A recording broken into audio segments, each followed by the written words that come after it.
सोने के कटोरिया में दूध भात गोदिया कन्हैया पूत गोदिया कन्हैया पूत हो जसोदा घूमी घूमी कान्हा के खियावेली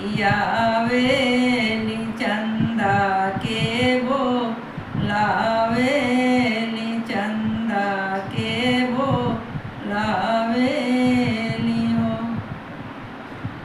अरे आवा चंदा मामा बारे आवा नदी के किनारे आवा हो। चंदा आई उतर हमारे आंगनवा कान्हा रे तो से खेलस कान्हा हो तो से खेलस हो। सोने के थरियावा मांगाई दे बजलवा